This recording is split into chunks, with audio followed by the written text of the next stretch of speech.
And the rest of the commissioners, I want to say happy formal kickoff to election season 2018. I think with the Multnomah County elections, today is the first day one can formally file for one of these open seats. So best wishes to everybody in that process. I am here. I have two issues, and it's kind of wonky, but let me just say here, the two issues are, one, open access, and second, the issue of stipends for folks who have disabilities who participate on some of your county advisory processes. The first one is, as a disabled, unemployed person who is also a consumer advocate, it's sometimes very interesting to look at who is contracting with what are the outcomes, what are those services. And through some education by your auditor, Steve March, I found out, through the county attorney's office is the key to do that. Unfortunately, requesting a small little behavioral health contract, I was told that the fees would be somewhere in excess of $85, having to pay for administrative assistant fees per hour to work on that.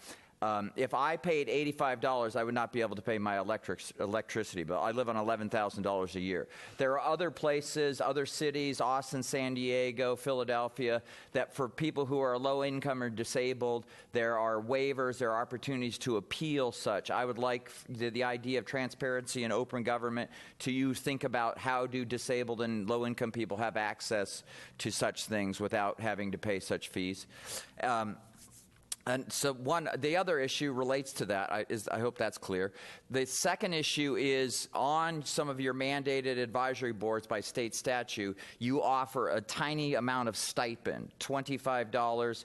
It's the thing that we run into is government giveth. The idea of the stipend is encouraging, helps people participate, pays for bus passes, may pay for a meal between or after these meetings. The challenging thing is, if you are on HUD, if you are on food stamps, if you are on the Oregon Health Plan, you get that $25 stipend. These agencies are not, it's unclear with this policy, with the lack of policy directive from the issuers of these stipends, that sometimes that stipend is included as income. And I won't use the individual's name or what council, but there was an individual in Multnomah County who was bumped off of Medicaid for 6 weeks because that $25 stipend that she got to participate was viewed as income by the Oregon Health Authority Medicaid eligibility. It impacts folks in low-income housing.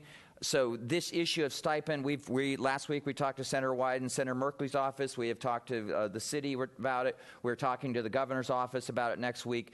So ideally, it would be great to have somebody focus in on this stipend issue so the government doesn't provide the stipend and the other part of government take it away. Thank you very much.